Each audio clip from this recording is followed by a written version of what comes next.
nefróloga Paula Violeta Rodríguez Segura. Ella es médico internista y nefróloga del Hospital Universitario. Y el caso que nos trae un caso del Hospital Universitario de la Samaritana, donde ella labora. La parte de patología será llevada a cabo por la doctora Adriana Flores. Recordando las indicaciones y sugerencias del grupo, la sesión se va a llevar durante 60 minutos, se va a hacer una presentación del caso clínico, luego la presentación de patología y por último tendremos la sesión de preguntas. Al final se habilitará el chat, pueden hacer las preguntas a través del chat o levantando la manito. Bienvenidas, doctoras. Iniciemos la sesión para que sea productiva y de agrado para todos. Buenas tardes Doctora para Paula. todos.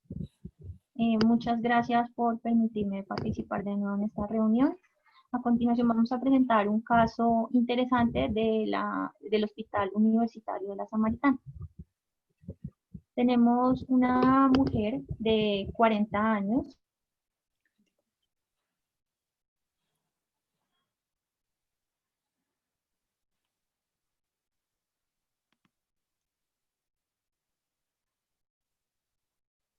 Paula, no se escucha. Doctora Paula, no se escucha.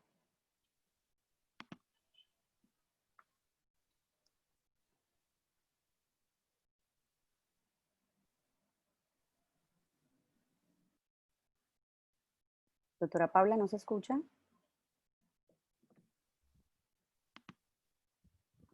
¿Me escuchan Listo. ahora? Sí. Ahora sí. Ya. ¿Me escuchan? Bueno.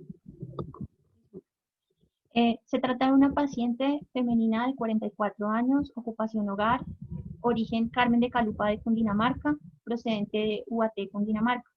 Dentro de sus antecedentes se le diagnosticó lupus en el 2018 con una serología que nos aporta una historia clínica más bien pobre, con unos ANAS de 1,64, patrón moteado y unos anticuerpos anti-DNA 1 en 20, con un tratamiento realmente muy irregular. Para el momento en que conocimos a la paciente, refiere que solamente le habían tratado con prednisolona y cloroquina y no se le había dado, digamos, más tratamiento al respecto. También tenía hipotiroidismo, un bolsio multinodular, tomaba levotiroxina, los medicamentos que mencioné previamente, no se le han hecho transfusiones, cirugías tampoco, y sus antecedentes ginecológicos es una G3 para 3 sin aborto.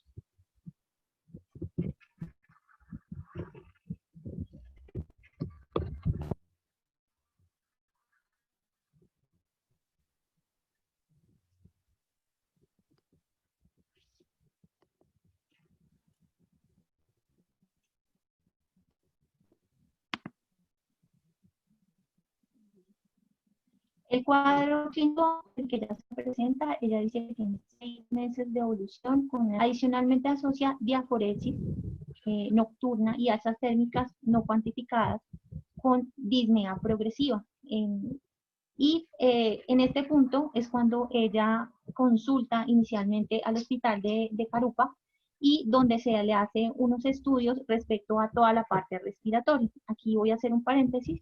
Y posteriormente en este hospital presenta alteración progresiva de la función renal, por lo cual finalmente es remitida a Samaritana. Dentro de la revisión por sistemas refiere equimosis con relativa frecuencia y desde hace 6 meses viene con estos episodios de diaforesis nocturna y adicionalmente refiere que ha tenido unos episodios de edema que aparecen y desaparecen. Ha tenido también episodios que aparecen y desaparecen de hematuria y refiere claramente que desde hace 6 meses su clase funcional no es la misma y la refiere como 1/4. Respecto a los síntomas respiratorios, ella recibió, digamos, tratamiento y estudios en el hospital de Carupa, pues en el contexto actual en el que estamos, se tomó prueba para SARS-CoV-2, precisamente por los síntomas respiratorios que ella refirió, y en este hospital se descartó una PCR negativa, y adicionalmente también se le hicieron estudios para tuberculosis, sobre todo por el tema de la tos hematoica. Tenía, cuando llegó a Samaritana, 3 todas osciloscopias serían negativas, nada medida como tratamiento respiratorio. De todas maneras, en el Hospital de la Samaritana se tomó una PCR para tuberculosis, un cultivo de esputo y una radiografía de tórax inicial que fue descrita dentro de límites normales.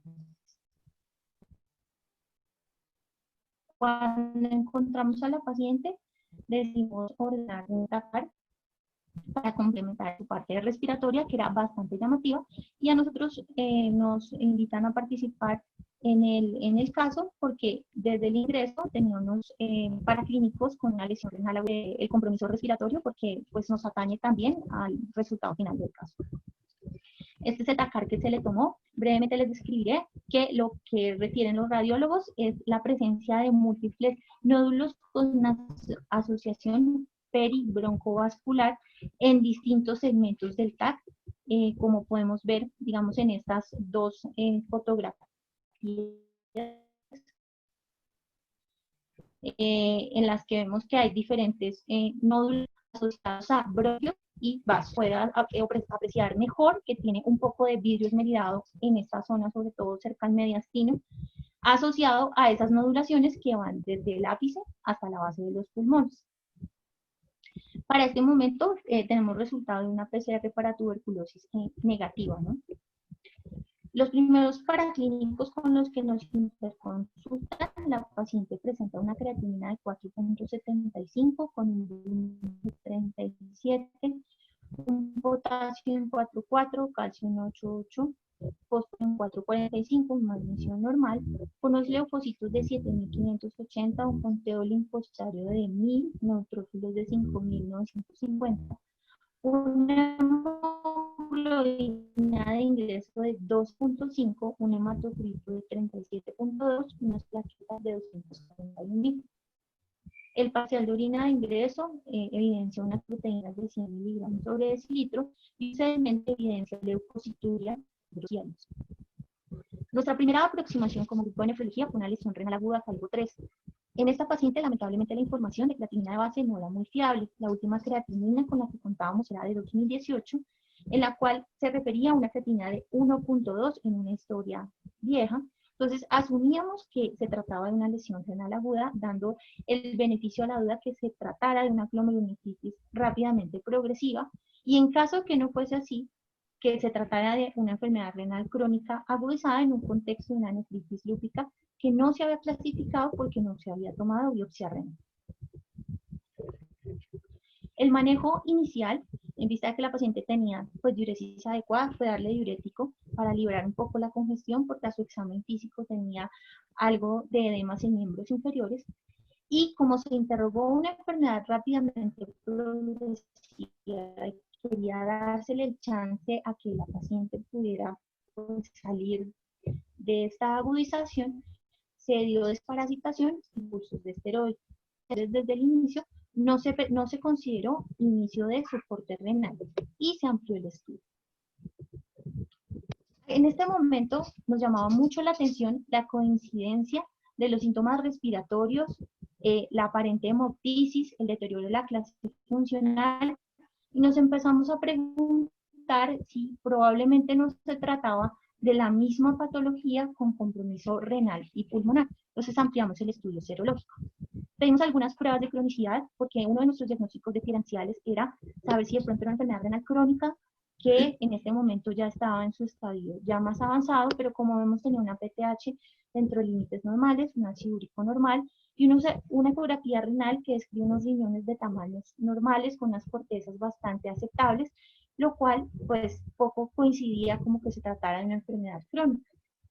Por otro lado, se hizo una recolección de proteínas de 24 horas en la que observamos que tiene una proteinuria en rango nefrótico de 4.072 miligramos en 24 horas con un volumen urinario satisfactorio. Entonces fue negativo y completamos también el perfil serológico, pues que confirma lo que ya sabíamos, unos ANAS en 160, llamativamente un complemento dentro de límites normales, sorpresivamente para nosotros un DNA normal Dentro de los anticuerpos extractables encontramos solamente un anti-SNP de 10.46, realmente negativo en zona gris, podríamos decir. Y para nuestra sorpresa, unos positivos, uno en 40. Y se hizo pues el confirmatorio para PR3 y MPO y un MPO positivo de 45.5. En vista dado que la paciente tuviese fue una vasculitis y el tema del lupus de la paciente no nos quedaba muy claro, hacíamos estudios por senos paranasales, el cual fue completamente normal, y con una resonancia cerebral magnética, la cual también fue normal y negativa para vasculitis del sistema nervioso central. Paula, Doctora, si quiere puede continuar con la biopsia. pases las fotos. Siguiente. Bueno, nosotros recibimos una biopsia que tenía o constaba en la microscopía de luz de 12 glomérulos, 3 con esclerosis global y 4 con lesiones de aspecto segmentario. Esta es solo una imagen de uno de los segmentos de la biopsia. Como ustedes pueden ver, ya hay unas lesiones acá que se perciben en los glomérulos. El parénquima está aceptablemente conservado y la inflamación túbulo-intersticial es leve. Hay evidencia de cilindros como este que indican que ha estado sangrando. Siguiente. Paulita, siguiente. Dale, siguiente. Entonces, esta es una imagen de uno de los glomérulos, digamos, con cambios de cronicidad muy evidentes, mejor con disrupción o ruptura de la cápsula de Bowman y con una inflamación leve circundante que indica que ha habido una lesión destructiva de base. Siguiente.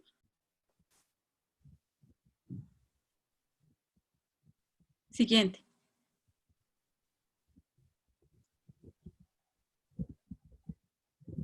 Paulita, la siguiente. Bueno, y en el siguiente, creo que está bien.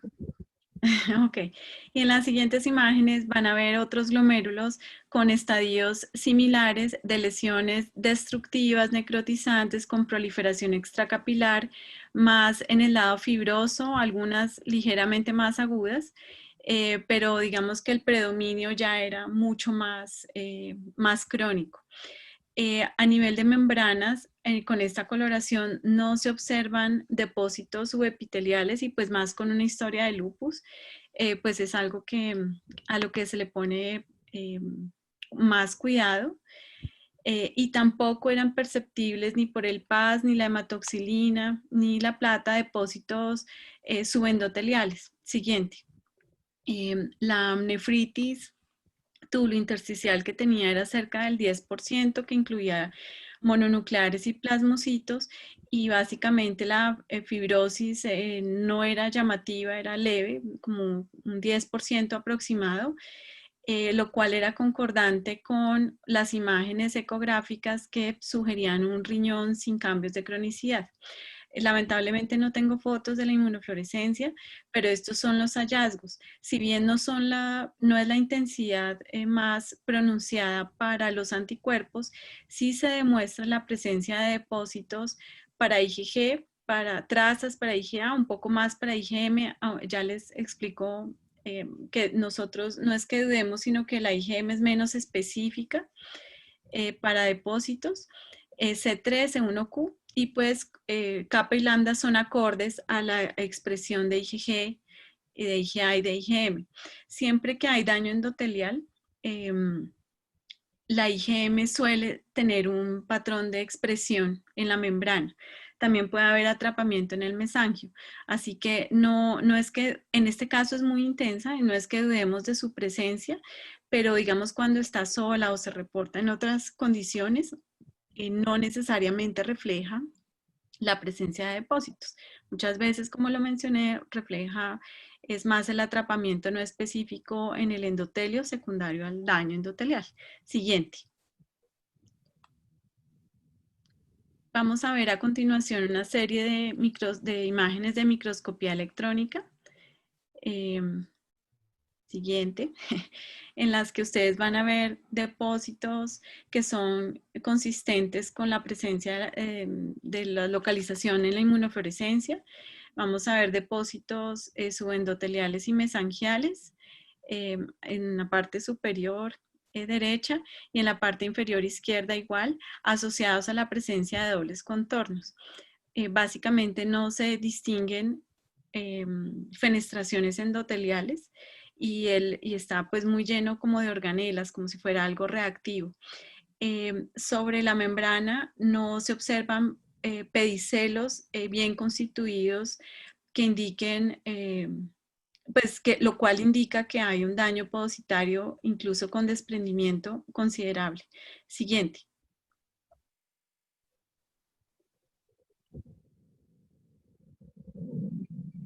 Entonces, más de lo mismo sobre el centro y la derecha, uno no distingue necesariamente cuál, pues la más extremo más derecho seguramente es la membrana original, pero bajo ella, a nivel subendotelial, ustedes observan las imágenes correspondientes a los depósitos y la múltiple remodelación de la membrana, perdón, de las membranas que genera el endotelio. Ocluyendo o disminuyendo en forma significativa la luz de estos capilares. Esto constituye un patrón membrano proliferativo. Siguiente. Las siguientes las puedes pasar relativamente rápido, puesto que muestran más de lo mismo. Aquí un poco más a nivel mesangial o paramesangial, con la presencia de los depósitos. Siguiente.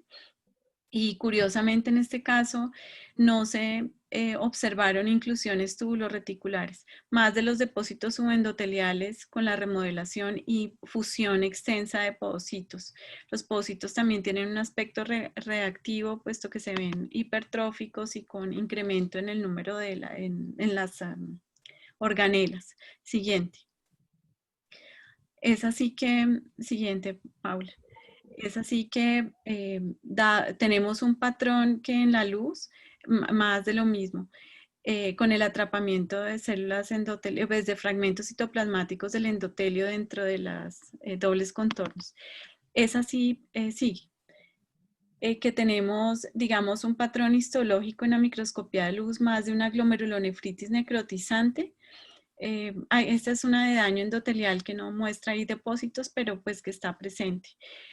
Tenemos siguiente, un patrón histológico de una glomerulonefritis con proliferación extracapilar. Por el conteo en la totalidad de los glomérulos tenía 41%, que sabíamos que era ANCAS positiva del tipo mieloperoxidasa, asociada a una glomerulonefritis mediada por complejos inmunes, cuyo patrón es membrano proliferativo. Dado que tenía una historia de lupus, lo más probable es que esto sea asociado o sobreimpuesto a una nefropatía lúpica y pues dado que el compromiso es de la gran mayoría de glomérulos, pues sería más o mejor clasificado como una nefropatía lúpica clase 4 con una glomerulonefritis necrotizante sobreimpuesta o coexistente. Aquí paramos la parte de patología. Sigue, Paula.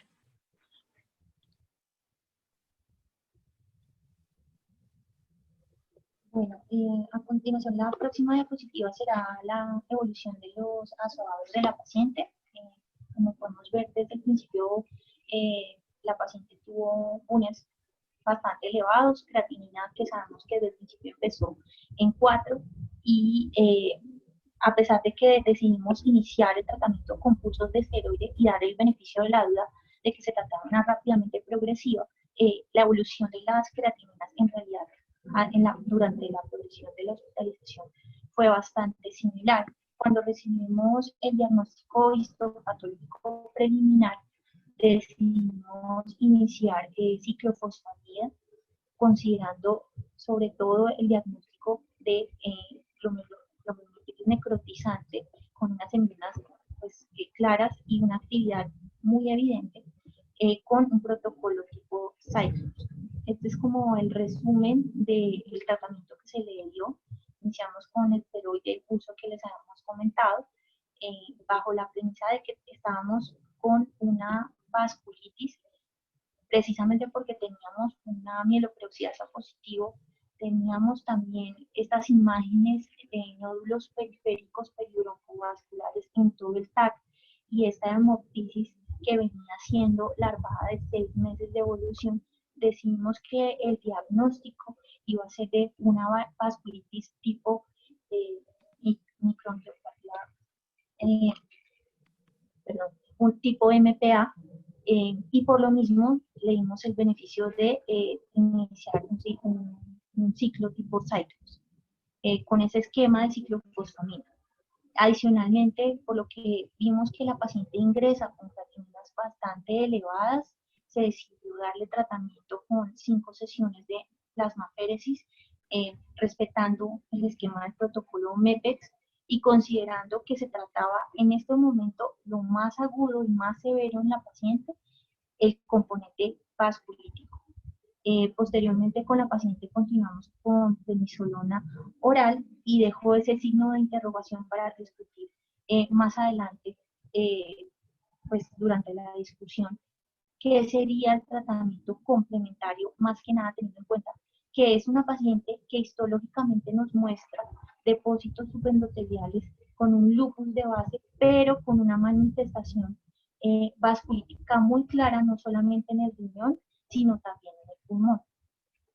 Esta es la evolución de derecha a izquierda de las creatininas, en la que vemos que la última creatinina es la que está más a la izquierda de sus pantallas, de 3.3, que es la con la que la paciente va a consulta externa, y con una proteinuria que persiste en 4 gramos. La paciente para este punto consideramos, según el diagnóstico histopatológico, que se trataría de un síndrome de sobreposición, o como se dice en inglés, de overlap, entre un lupus y una vasculitis tipo MPO. Hicimos una revisión al respecto en la literatura y hemos encontrado que la mayoría de las revisiones, como aquí hay algunos de los ejemplos, son de reportes de caso, no siendo muy amplios los reportes de caso, entre 1 y 4 casos máximo, en los cuales se encontraban pacientes con diagnósticos de lupus previamente, pero con manifestaciones histológicas de vasculitis, en las que predominaba siempre el patrón tipo MPO y con una manifestación clínica clásicamente de artritis, compromiso pulmonar por nódulos periféricos, en algunos casos hemorragia alveolar, y en todos los casos en los que describen estas diferentes series de casos, de un inicio de creatininas muy altas, y la mayoría de estos pacientes incluso con requerimiento de diálisis al inicio del diagnóstico. Esta es una serie de casos, probablemente una de las más grandes, es un estudio francés muy bonito, en el cual ellos muestran una serie de casos de 8 casos desde el 2005 hasta el 2014, en el que muestran la sobreposición de estas dos patologías, encontrando que tenían patrones en común. Todos los casos fueron mujeres, la edad promedio fue de 40 años. De estos pacientes, 3 ya tenían vasculitis previa y desarrollan en la histopatología componentes sugestivos del lupus, como en el caso que nosotros demostramos. 3 desarrollan una glomerulitis necrotizante más de un patrón tipo vasculítico, y 2 de estos pacientes concomitantemente tenían las 2 enfermedades. De estos pacientes, todos tenían ANAS positivos. Y lo interesante y bonito de este estudio es que no se conformaron con reportar solo sus 8 casos, que probablemente sea la serie de casos más grande que haya hasta el momento, sino que también hicieron una revisión sistemática de los casos nacionales a través de una encuesta desde 1975 hasta el 2014, encontrando en la totalidad 14 casos, 31 casos. De esos 30 patrones en común a su serie de casos descrita, que la mayoría fueron mujeres, que la mayoría de la edad oscilaba entre los 40 o máximo los 60 años, y adicionalmente hacen un comparativo de 101 casos de biopsias demostradas con diagnósticos de vasculitis y de lupus para hacer un comparativo de las serologías que tenían estos pacientes.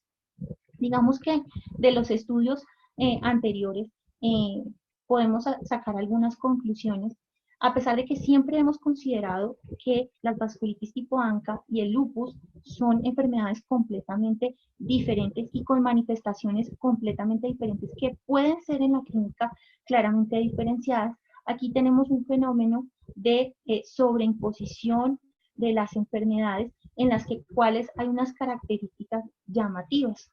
Si bien sabemos que ambas enfermedades, tanto la vasculitis tipo ANCA como el lupus, son enfermedades que parten de la generación de anticuerpos de forma desregulada, ya sea contra material genético del núcleo o el DNA o incluso sintasas o girasas, como sucede en el caso del lupus, versus una enfermedad que se dirige también de anticuerpos contra sustancias que son propiamente de los neutrófilos, tienen una vía en común que es una desregulación del sistema inmunológico que va a llevar a una afectación de los tejidos en la cual pues vamos a ver las manifestaciones clínicas de las cuales ya conocemos. ¿Qué conclusiones hay de estos casos específicos de sobreimposición?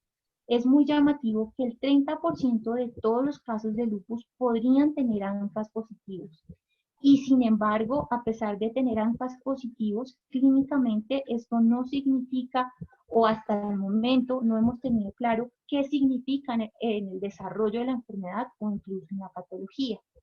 En la serie de casos franceses que les comenté, ellos también evidencian que 52% de las vasculitis que son exclusivamente ANCAs tienen ANAS positivos. Y en la clínica hemos visto que muchos de nuestras vasculitis tienen ANAS positivos, pero a la fecha no tenemos claro qué significa que este anticuerpo esté presente en la manifestación y la representación clínica.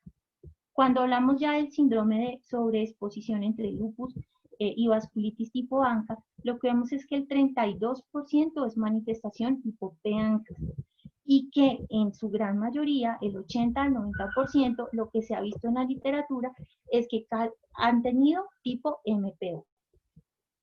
En el 2018, esta patología de sobreimposición de lupus y vasculitis tipo ANCA está descrita como una entidad rara e independiente, y en realidad prevalencia a la fecha de hoy es difícil de estimar.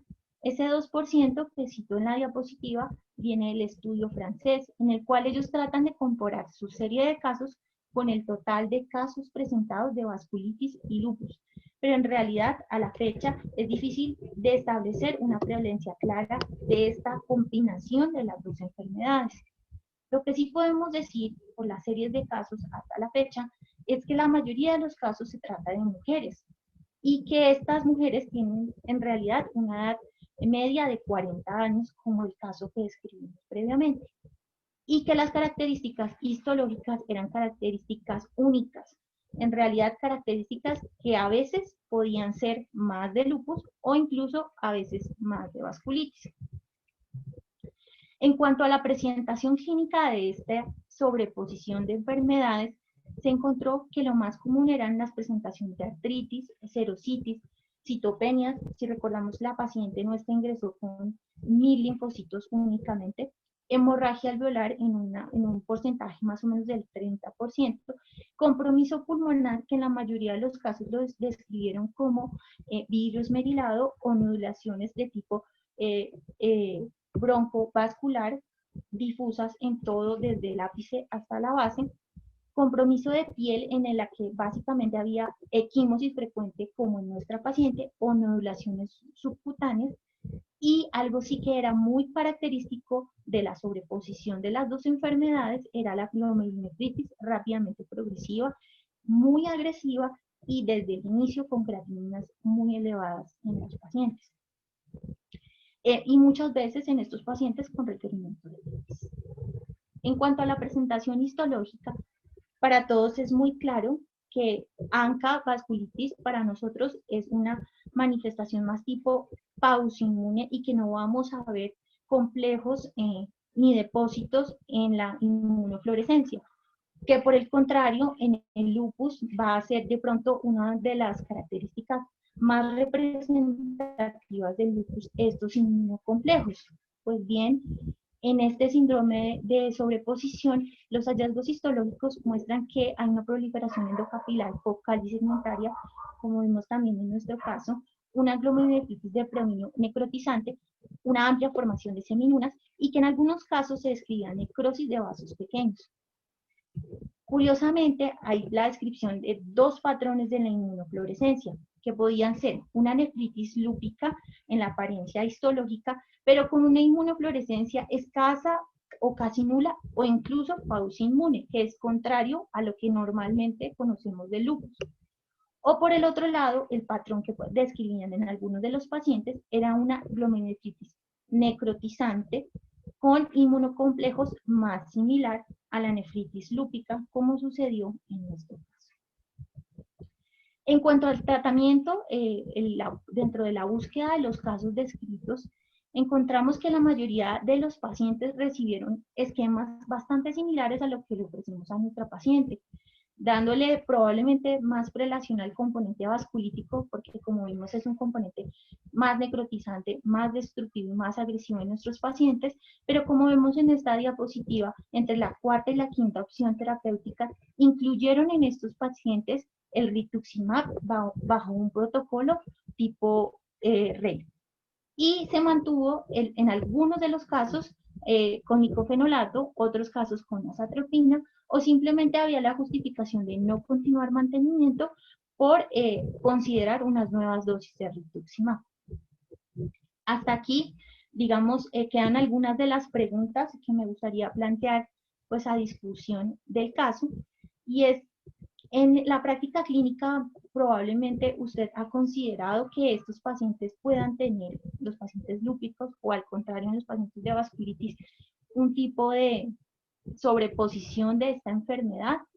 Y respecto a eso, me gustaría que posiblemente discutiéramos acerca del manejo su inmunosupresor, si han tenido experiencia con casos así, e igual respecto a rituximab, si en realidad es un manejo complementario o en realidad es un manejo obligatorio.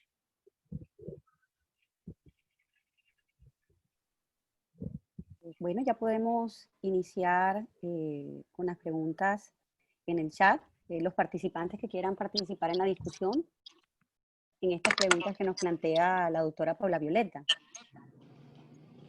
Paula, ¿puedes abrir el chat? O pueden alzar la manito los que quieran intervenir.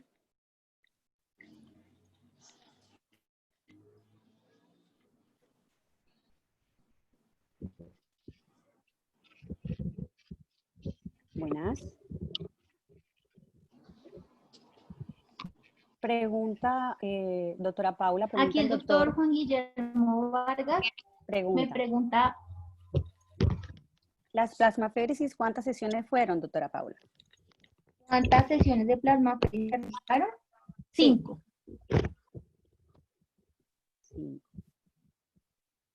Bueno, hay que decir que es un paciente de diagnóstico reciente que lleva 3 meses nomás, tal vez 2 meses y medio. O sea, está diagnosticado durante la pandemia, entonces el diagnóstico y el tratamiento... El diagnóstico actual lleva poco tiempo, ¿no? Y es interesante ver en la serie, en la francesa que describió los seguimientos en 2 años y más, pues podemos facilitarles el artículo. Me parece interesante, pero pues en este caso, digamos que el seguimiento todavía está a un corto plazo. Doctora Adriana, preguntan. El score de cronicidad. El score de cronicidad. Dado que el patrón, nosotros reportamos lo más grave que hay, que ese es el diagnóstico, el primer diagnóstico, porque creemos que hay que llamar la atención sobre la enfermedad más grave que tiene. En este caso, si bien es sobre el apamiento, la enfermedad más grave es la vasculitis. Si vamos a calcular por los hallazgos de la microscopía de luz, Tenemos es proliferación extracapilar en fase fibrocelular solo en un glomérulo. No mencioné la cantidad, el resto están más en fase fibrosa. En uno de 12, de 9 realmente, mentiras, 12, 3, 14, 15, 16, 17, uno de 17. Y el resto, 3 o 4 o 5 eran fase fibrosa. Entonces la cronicidad, digamos que ahí se incrementa. Sin embargo, estará dada por la glomerulosclerosis global y segmentaria 3 puntos. Si la vas a clasificar como, prefieres clasificarla como un lupus. La proliferación extracapilar fibrosa debe ser cerca de 2 puntos, van 5, y una de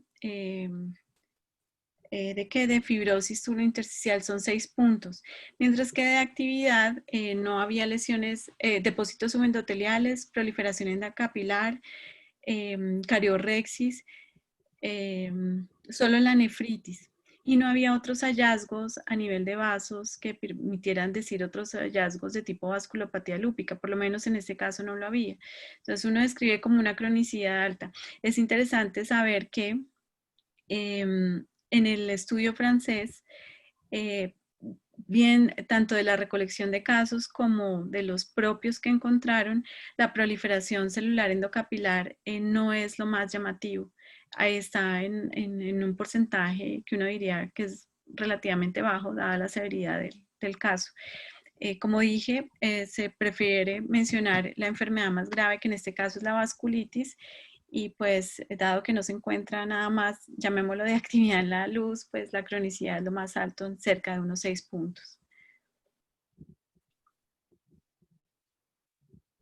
Dentro de las preguntas encuentro una pregunta que es, ¿qué pasó con el compromiso pulmonar? Les pido disculpas porque no incluí esa diapositiva, pero fue un TACAR que recientemente salió. Y refiriéndome a la lectura, dicen que comparativamente con el estudio anterior, no se encontraron lesiones tipo vidrio esmerilado y que se encuentra una significativa disminución de las lesiones moleculares peribroncovasculares.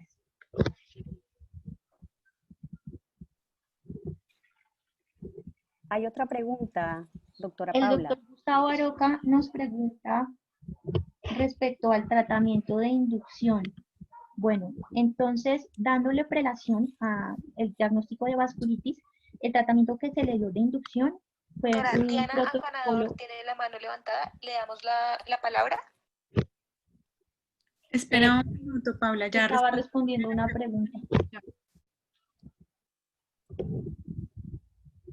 Bueno, continúo con la respuesta del doctor Aroca.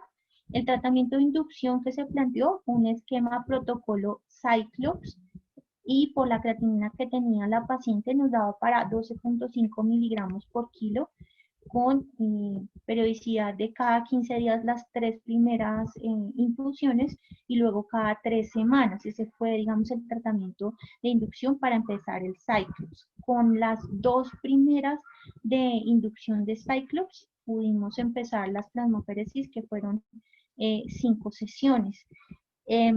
Más adelante alguien me pregunta cuál fue el criterio para rituximab, y en realidad lo que encuentro en la bibliografía de estos síndromes de overlap es que tan pronto el paciente se encuentra en más del 50% del protocolo Cyclops, se considera un protocolo tipo RAID, o sea, 375 miligramos de rituximab semanal por 4 semanas, como parte complementaria del tratamiento, pero que haya una unificación del criterio al respecto de en estos síndromes de overlap cómo tendrían que tratarse y en qué momento iniciar el rituximab. En realidad, de lo que encontré en la literatura no me fue muy claro, por eso me pareció muy interesante que comentáramos entre todos este caso. Doctora Paula, la doctora Afanador quiere la palabra, entonces le vamos a permitir que nos comente su inquietud. Y luego el doctor Rosselli. Sí, y luego el doctor Rosselli, así es.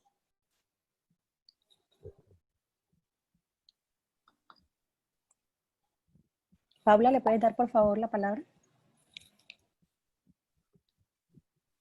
a la la doctora Fanador. ¿Aló, me escuchan? Sí. Buenas tardes. Bueno, mire, mi inquietud con respecto a la cronicidad IVA es que, pues todos sabemos que cuando un paciente se presenta con vasculitis asociada a tipo MPO, estas tipo de vasculitis tienden a tener un curso un poco más larvado y cuando se hace la biopsia renal se tienden a encontrar en estadios avanzados de cronicidad. Entonces, mi punto era que me preocupaba que los hallazgos en la biopsia renal ya estuvieran muy avanzados en la cronicidad y que tal vez no se beneficiara desde el punto de vista de inmunosupresión por el riñón, sino que la inmunosupresión fuera determinada más por la patología pulmonar que pudiera presentar, porque vemos que el riñón pues ya está muy avanzado, me da la impresión. Entonces, por ende, quería plantear esa opción, si se contempló, y que pues de pronto el protocolo de manejo de inmunosupresores es distinto si lo abordamos desde ese punto de vista, porque pues sería definitorio la ciclofosfamida. Yo quiero decirte algo sobre la cronicidad del riñón. Cuando estimas el porcentaje, digamos, el score, si estamos pensando como en un lupus, tener lesiones con proliferación fibrosa no necesariamente estás matando 100% el glomérulo. Puede tener partes del penacho viable. Eso no es un cambio histológico que se considere dentro de la cronicidad o dentro de la actividad. O sea, uno ya sabe que algo cicatrizó, pero posiblemente parte de ese glomérulo en alguna medida que eso no está definido histológica o funcionalmente por el momento, debe estar funcionando. Uno ve haces abiertas y ve la cicatriz arriba. O sea, tú puedes perder una mano, pero puedes funcionar con la otra y el resto de tu cuerpo. Sí, algo así. Es algo grave, pero es algo así. Entonces, para el score, si estamos pensando en un score de lupus, tiene lesiones con glomerulosclerosis global, de 14 glomérulos en la luz, solo 3. Y las otras 4 glomérulos tienen lesiones con esclerosis segmentaria. Por eso digo, parcialmente son funcionales. Sin embargo, 4 más 3 son 7, de 14 es el 50%. Prácticamente le podemos poner un score de 3, ¿sí? Sí, doctora, lo que pasa es que es esa parte del lupus que no es el desencadenante del cuadro clínico que ella tiene ahorita, evidentemente es la vasculitis. Sin ¿Tienes razón? embargo, ¿me escuchan? Sí. Sin embargo, creo que las semilunas fibróticas sí tienen mucho, pues, ¿cómo lo digo? Mucho valor en el pronóstico cuando respecto a la enfermedad. Y también nos ha dicho la evolución clínica de la paciente que no responde, pues al parecer con los pulsos de ciclofosfamida, pues la señora ha permanecido eh, con los azoados elevados y no ha habido una gran mejoría, y creo que es porque definitivamente es esas semilunas que ya están en fase fibrótica, ¿no? Sí, por eso. Es que hay que separar la cicatriz de la fase fibrosa de una proliferación extracapilar de lo que queda del resto del penacho. Entonces, cuando uno habla de fibroso, eso ya no lo puedo recuperar, tienes toda la razón, pero no significa que parte del penacho necesariamente, o todo el penacho se haya ido. En este caso, solo en 3 glomérulos, ya podíamos decir que hay glomérulos, seguramente eso no va a volver a funcionar, ¿sí? Pero el resto no necesariamente. Ahora, claro, yo veo lo histológico, ustedes ven la función renal. Si bien no queda con una función renal óptima, hay algún grado de función renal remanente y pues es por supuesto lo que ustedes clínicamente están hablando. Ahora, por el momento la fibrosis que había era mínima, pues es leve, a mí me parece leve, un 10% no es gran cosa, entonces lo clasificaría si estamos poniéndonos los lentes de la vasculitis en unos cambios moderados de cronicidad. Toca, por supuesto, correlacionar con la función renal que conserve. O sea, todo también como depende como del filtro que te pongas para evaluar la parte histológica en correlación con la clínica. Doctor Rosselli, cuéntenos su inquietud. ¿Le activas, Paula, porfa, el micrófono al doctor Rosselli?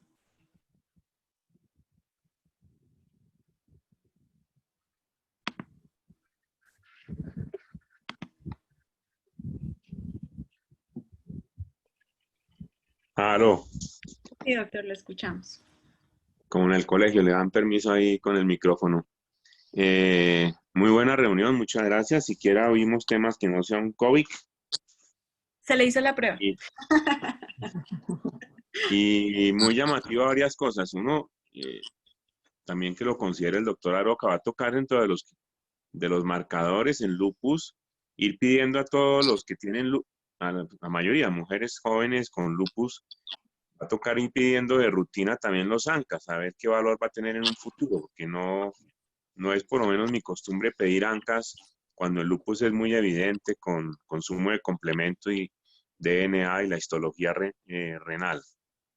Pero va a tocar ir indagando más qué hacen los ANCAs ahí metidos. Nosotros Por otro vemos lado, al revés, perdóneme, lo interrumpo, cambios, digamos, en un lupus muy activo que tiene una buena porcentaje de proliferación extracapilar.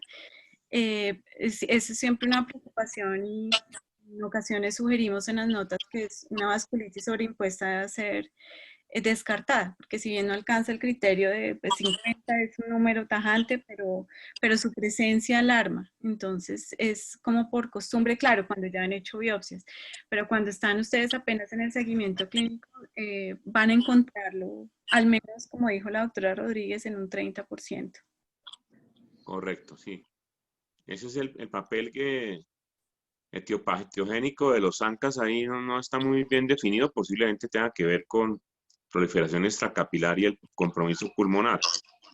Y con respecto también a lo del doctor Vargas, es muy difícil establecer cuántas plasmaferis requeriría, porque no es como en el Goodbuster que va uno midiendo anticuerpos o la resolución pulmonar y ahí se detiene. Aquí probablemente haya que seguirlo hasta que el riñón esté mejor o el riñón se haya recuperado 100%, no decir 5 plasmaférisis o 7 porque barre la inmunoglobulina A o la M, la M o la G.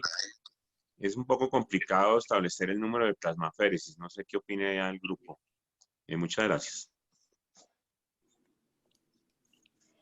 Doctora, preguntan, hallazgos finales de biopsia renal, magnitud de proteinuria y cifras de nitrogenados. Sugieren pronósticos muy pobres desde el punto de vista renal. El doctor Germán. Doctora Paula. Sí, te escucho. Bueno, en este momento la paciente lleva la cuarta ya sesión de ciclofosfamida. Tenemos una creatina de 3.3, un BUN de 30. Clínicamente la paciente ya no tiene síntomas pulmonares.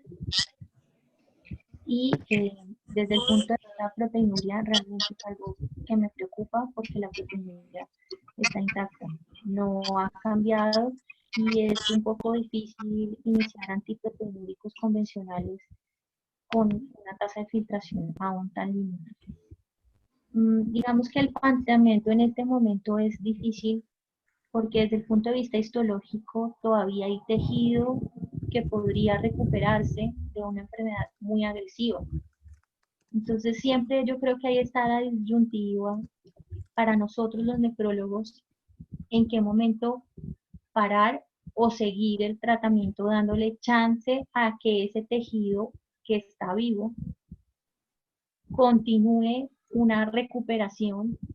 Y si bien no vamos a lograr una paciente con una tasa de filtración normal para la edad, probablemente retrasemos un poco el tema de inicio de soporte dialítico.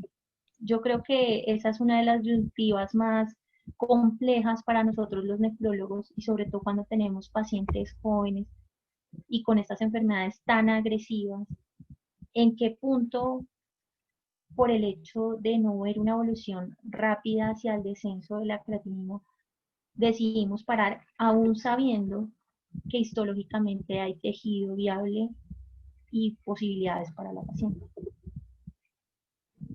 Pregunta del doctor Gustavo Aroca. ¿Tienen planeado realizar profilaxis con trimethoprim sulfa para evitar infecciones oportunistas? Sí, doctor. Se inició trimethoprim sulfa como profilaxis, pero no lo incluí dentro de la presentación. El doctor Juan Guillermo. Paula, para darle la palabra, tiene su mano levantada. Aló, buenas noches a todos. No, pues muchas felicitaciones. Un caso súper interesante y que siempre lo pone uno en duda. Digamos, la pregunta que yo hice inicialmente de la plasmaféresis es porque, digamos, ahí hay varias cosas, lo que decía el doctor Roseli, si vale la pena continuar más. Y esa fue una de las grandes editoriales que recibió el PEXIVAS, que algunos pacientes merecían más terapia de intercambio plasmático para controlar la agresividad de la enfermedad. Digamos, yo creo que en mi centro, con mi equipo, si nosotros hubiéramos tenido este caso, yo creo que estaríamos insistiendo en mantener más la inmunosupresión e inclusive continuar plasmaféresis debido a los hallazgos histológicos. Yo creo que vale la pena insistir en plasmaféresis en esta paciente. Doctora. Bueno, no vimos lesiones activas, pero la presencia de cilindros hemáticos que les mostré en la primera diapositiva sugiere que hay sangrado, es decir, debe haber algún glomérulo por ahí sangrante con alguna lesión necrotizante o alguna proliferación extracapilar que no está representado. Creo que les mencioné que eran apenas por la luz 14 glomérulos. Si uno dice es una biopsia adecuada, pero ay, me hubiera gustado tener muchos más. Pregunta el doctor Juan Guillermo. ¿Qué encontraron en cuanto a trasplante renal para este grupo de pacientes? Bueno, en cuanto a trasplante renal, lo que encontramos en estos pacientes es que en realidad más o menos como un tercio de los pacientes que terminaban enfermedad renal crónica al muy poco tiempo del diagnóstico de sobreimposición terminaban siendo llevado a trasplante renal, y en el seguimiento de los casos que encontré, que eran realmente seguimientos no muy grandes, a 3, 4 años, no se había encontrado recaídas. Si esa es la pregunta. Acá hay dos preguntas en cuanto a la plasmaféresis. El doctor John Freddy Nieto dice, para mí no está tan claro el beneficio de la plasmaféresis en esta paciente. Y el doctor Gustavo Aroca dice, ¿estaría indicada por deterioro de la función renal y hemorragia pulmonar?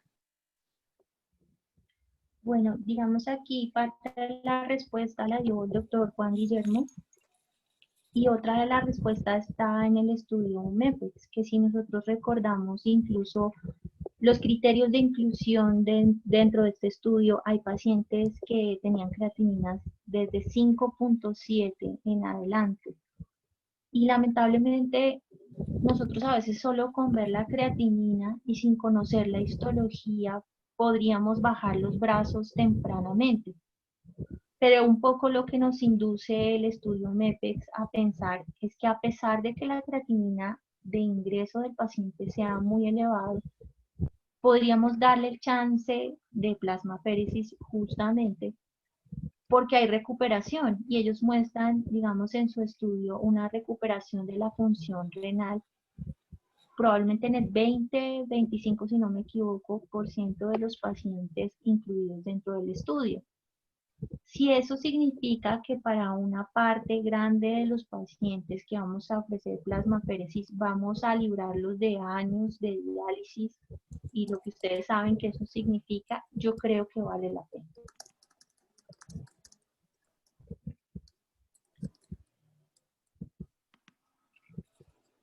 Bueno, yo quisiera comentarles algunas cosas de las lesiones vasculares en lupus.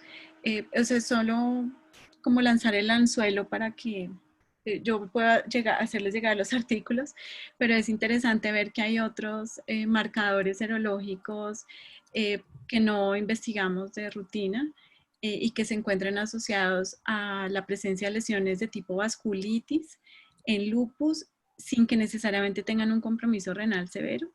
Uno es en relación a la pentraxina, que está presente en otro tipo o se describe en niveles, no es específica de lupus, pero es un marcador que sugiere una actividad elevada. Está tanto en miopatías, en lesiones patológicas, tanto autoinmunes como tumorales. Y hay otro que es el anticuerpo antitubulina 1C, que se relaciona más con las lesiones vasculares en piel, no exclusivamente, también en tracto gastrointestinal está descrito, pero curiosamente el compromiso renal cuando estos anticuerpos están descritos no es el más notorio, no quiere decir que no los tenga, pero es interesante ver esa coexistencia de otras lesiones vasculares en pacientes con lupus de tipo vasculitis, que no necesariamente tienen una expresión renal severa como las que ustedes están viendo en este caso. Bueno, hay unas últimas intervenciones. El doctor John Frey dice que en este caso no está tan claro, que tenía hemorragia alveolar. El doctor Aroca dice, en cuanto al mantenimiento una vez alcanzada la remisión, ¿prefieren ASA, azathioprina, metrotexate o incluso rituximab? Doctora Paula. Bueno, la verdad, como les comento, en la literatura este síndrome de sobreposición, ANCA, vasculitis más lupus, en realidad yo creo que es un conocimiento en construcción. Lo que encontré en la mayoría de los casos es que se hacía un manejo mezclado como entre lo que se daría para vasculitis y lupus, y en la mayoría lo que hicieron fue 3 bolos de metilprednisolona continuados por inicio de esquema Cyclops con ciclofosfamida, y más o menos tercera, cuarta dosis iniciaban de 5 a 7 plasmaféresis, y posteriormente, ya casi como hacia finalizar el esquema Cyclops, hacia la octava, séptima dosis, en muchos de los protocolos iniciaban rituximab en protocolo RAVE, que es el de 375 semanal por 4 semanas. Lo que quiero decir es que no es que este sea el tratamiento estándar de, digamos, de inducción, sino que es lo que está escrito en la literatura, porque como decía, es un conocimiento que me parece aún está en construcción.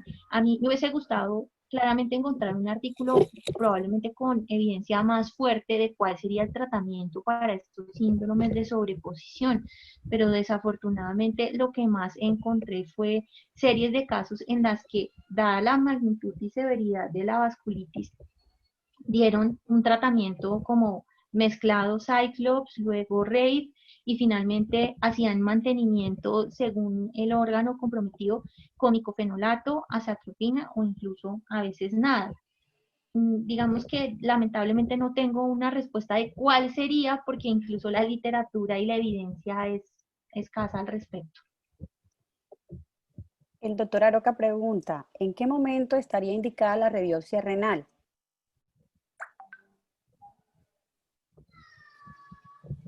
Doctora Paula. Yo creo que nos tocaría ver la evolución clínica de los pacientes en los casos descritos de síndrome de sobreposición. El seguimiento se hizo a 1 año, 2, incluso 5 años.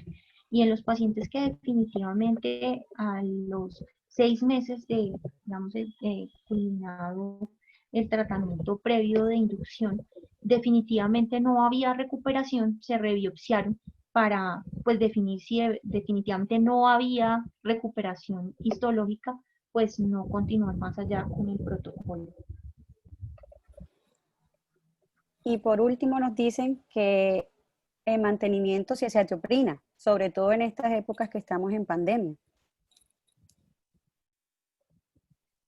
Pues como había dicho anteriormente, el mantenimiento no es algo que desafortunadamente esté estandarizado. Y habían protocolos con azathioprina, con micofenolato o con nada. Igual, pues independientemente de pues, nuestro contexto actual, estos pacientes, como ven, están sometidos a una inmunosupresión severa, y no podemos obviar que muchos de estos pacientes en los protocolos desarrollaron algunas complicaciones de tipo infeccioso, precisamente por esa inmunosupresión tan severa a la que se llevaron. Bueno, muchísimas gracias. El tiempo yo creo que ya se terminó, lo estipulado, lo proyectado. Ha sido un caso muy interesante, con muchas inquietudes y con muchas propuestas, como lo decía el doctor Rosselli, pensar inclusive en hacer seguimiento en nuestras pacientes lúpicas, mujeres, en vista de que sí hay casos de asociación de estas dos entidades. Es algo nuevo, también como lo decía la doctora Paula, con cada día con el conocimiento en crecimiento, pero nos ha traído mucho aporte, mucho conocimiento, mucha ciencia. Muchas gracias a la doctora Paula por este caso tan bonito Gracias a los participantes por sacar su tiempo, por acompañarnos. Gracias a la doctora Astrid, a la doctora Adriana, a la doctora Paula, y muchísimas gracias a todos. No sé si la doctora Astrid quiere decir algo más. Quería comentar algo al final. Muchas gracias a todos por haberse unido hoy a este interesante caso, al grupo de Samaritana, por haber hecho esta revisión tan interesante. Sin duda una llamada a todos. Estamos en este momento trabajando desde GLOMCOL en la adopción de guías de glomerulares. Estamos empezando todo el proceso junto con la parte metodológica. Y sin duda pues hay dos trabajos, y es la adopción de guías y adicionalmente el registro. Entonces ahí todos los que estamos aquí los invito a que comencemos con esto, que claramente probablemente lo vamos a incluir en la guía, y es que podamos hacer los ANCAs a las pacientes con lupus y empecemos a registrar estos casos que sin duda tenemos. Con toda la cantidad de nefropatía lúpica que tenemos en nuestro país, tenemos muchísimo que aportar y probablemente hacer series más grandes donde podamos de verdad, probablemente con más seguridad, decir qué hacemos en este tipo de casos, dada la experiencia que seguramente hay a nivel del país. Nada más, muchas gracias y dentro de 15 días los esperamos. En 15 días.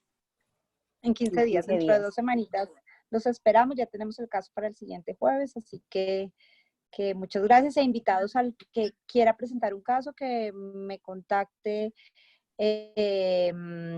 o que nos contacte a la doctora Adriana o a Sheila, y bienvenido cualquiera de ustedes a participar. Bueno. Buenas noches. Gracias. Buenas noches a todos. Buenas noches, gracias a todos.